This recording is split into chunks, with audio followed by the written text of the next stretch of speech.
Last video session में मैंने आपको टाइप ऑफ मसल सेल्स के बारे में बता दिया था। टाइप ऑफ मसल सेल्स में मैंने नेम बताया था, ठीक है ना। और नेम में मैंने बताया था कि जो फर्स्ट होता है वो होता है स्ट्रिएटेड और वॉलंटरी मसल्स, ठीक है।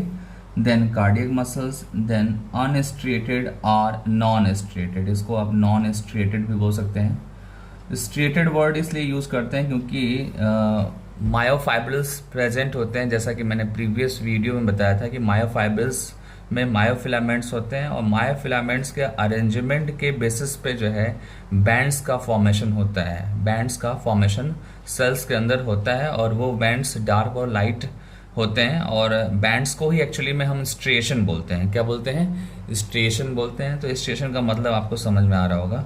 और स्ट्रिएशन अगर नहीं है तो उसको नॉन स्ट्रिएटेड और अनस्ट्रिएटेड भी बोल सकते हैं। और यहाँ पे एक्चुअली अनस्ट्रिएटेड जो मसल्स है वो है इनवॉलेंट्री मसल्स। क्या है?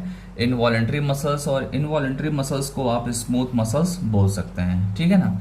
तो ये आपके टाइप हो गए जिसको मैंने रिवाइज करा दिया। और देन अब जो सेकेंड आपका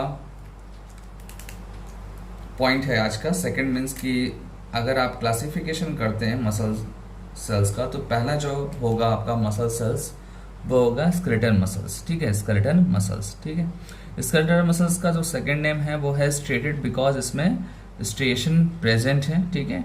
और स्केलेटल मसल्स आपको पता होना चाहिए कि ये स्केलेटन से अटैच होते हैं। सपोज दैट ये कोई स्केलेटन है और ये आपका क्या है?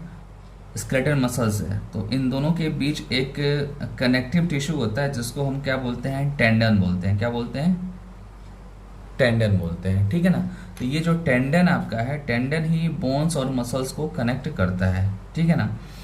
जैसा हमारा स्केलेटन का मूवमेंट होता है उसके अकॉर्डिंग मसल्स भी मूव करते हैं, ठीक है। यही हमारा फर्स्ट पॉइंट है। These are the attach to the bone by tendons and help in movement of bones.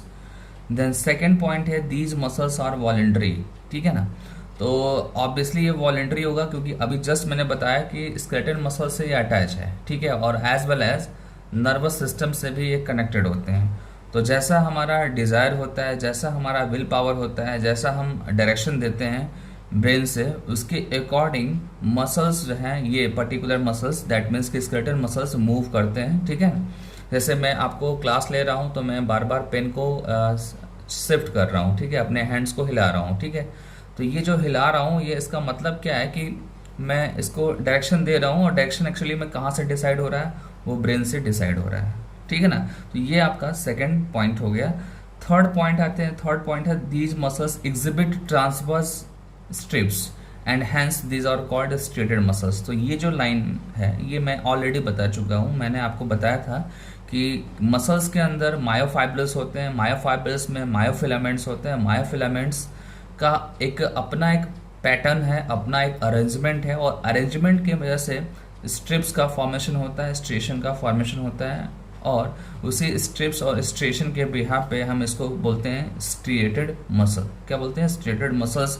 और मैं आपको बता दूं कि ये अनब्रांच होते हैं। कैसे होते हैं? अनब्रांच होते हैं। आपके सामने यहाँ पे डायग्राम भी दिख रहा है, आप देखो यहाँ पे, ये आपका क्या है? स्ट्रिएटेड मसल्स है और ये अनब्रांच है, ठीक है।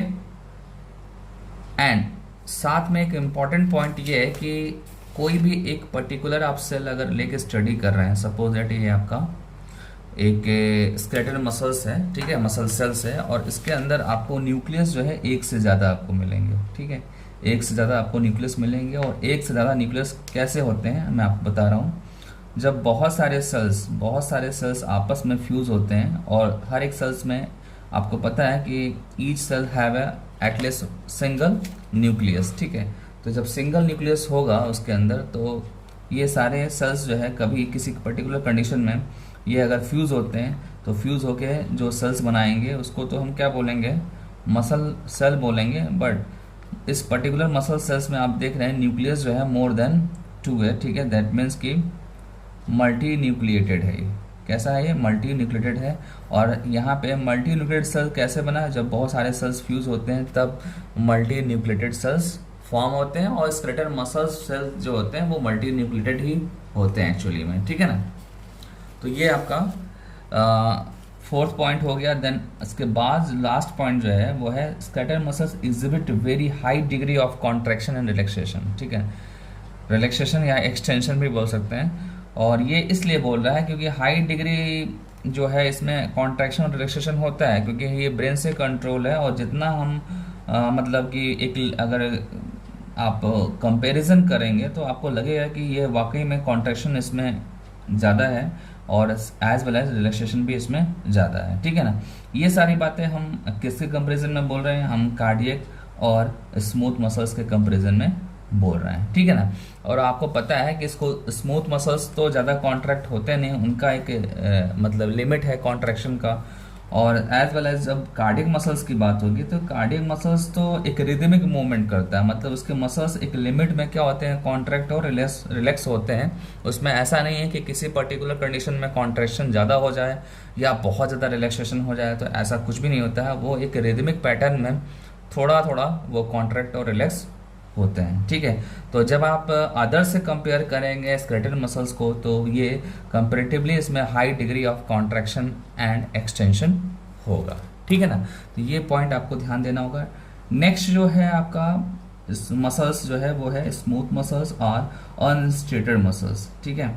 तो ये जो मसल है आपको ये मैं बता दूं आपकी ये इनवॉलेंट्री है, क्योंकि इस पे अपना कंट्रोल नहीं होता है, ठीक है ना। ये अपने विल पावर पे वर्क नहीं करता है। जैसे हम अगर चाहें भी तो कई ऐसे मसल्स हमारे बॉडी के अंदर हैं जो हमारे ब्रेन से कंट्रोल नहीं होते हैं, और जब ऐसे मसल्स होते हैं तो इनको हम वॉलेंट्री मसल्स बोलते हैं, ठीक है। स्मूथ मसल्स एक्चुअली क्या है, इनवॉलेंट्री मसल्स है और इसमें स्ट्रिएशन नहीं होता है, मतलब इसमें बैंड्स नहीं होंगे।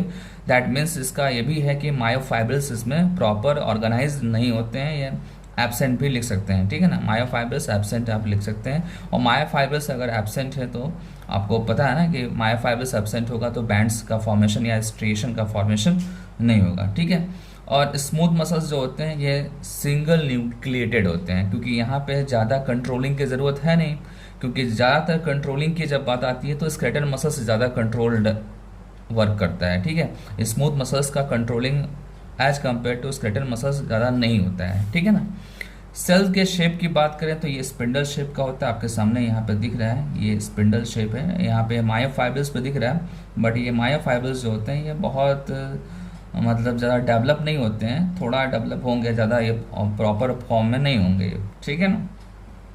ये सारी बातें आप ध्यान दीजिएगा। देन ये अनब्रांच होंगे, ये इंपॉर्टेंट पॉइंट है, ये अनब्रांच होंगे और इसमें degree of contraction very low होगा, मतलब सबसे कम अगर डिग्री ऑफ कॉन्ट्रैक्शन है तो वो स्मूथ मसल्स में है। और ये एक्चुअली ये कहाँ पे प्रेजेंट होते हैं, ये भी ध्यान देने वाली बात है। ये प्रेजेंट होते हैं विसरल ऑर्गन्स में। कहाँ होंगे विसरल ऑर्गन्स में, स्टमक में, इंटेस्टाइन में, लंग्स में, ठीक है ना, यहाँ पे ये प्रेजेंट होंगे, ठीक है।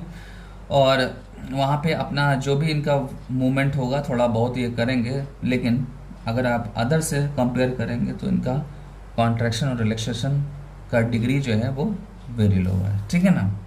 देन आते हैं कार्डियक मसल्स। तो कार्डियक मसल्स आपको पता है कि ये हार्ट में होते हैं।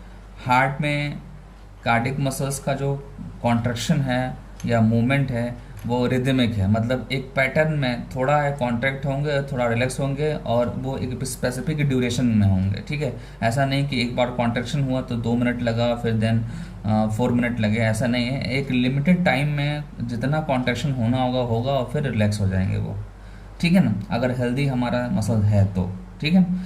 कार्डियक मसल्स मेडअप ऑफ, ये भी ध्यान दो, cardiac muscles made up of myocardial cells, ठीक है, and each with a single nucleus, मतलब ये भी सिंगल न्यूक्लियस वाले हैं, ठीक है ना। कभी कभी मल्टी न्यूक्लिएटेड हो जाते हैं बट सिंगल न्यूक्लियस ज़्यादातर केसेस में मिलेंगे आपको।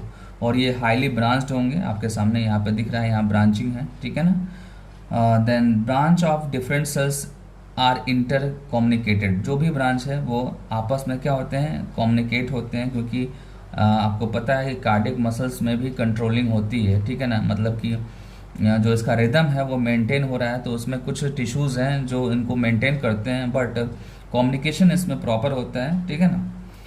देन नेक्स्ट पॉइंट है all fibres of the cardiac muscles contract in synchronous waves. Synchronous waves मतलब कि एक सिंक्रोनस फॉर्म में, मतलब कि रूटीन एक होता है, ठीक है, और उसी रूटीन पे बार बार वो साइक्लिक फॉर्म में वर्क करेगा। ऐसा नहीं कि एक बार अलग तरीके से वर्क करेगा, दूसरी बार अलग तरीके से वर्क करेगा, या एक बार कॉन्ट्रेक्शन ज़्यादा हुआ एक बार कॉन्ट्रेक्शन कम हुआ, ऐसा नहीं है, ठीक है ना। सिंक्रोनस फॉर्म में होगा वो। Then heart muscles work continuous throughout life of the person. जब तक आदमी जिंदा है तब तक ये कार्डियक मसल्स वर्क करते हैं, और डेथ के साथ साथ ये वर्क इनका रुकता है, ठीक है। और ये कभी भी फटिक नहीं होते हैं, मतलब कभी थकते नहीं हैं, कंटिन्यूअस काम करते हैं। कभी सुना है कि किसी का हार्ट रुक गया हो आधे घंटे के लिए?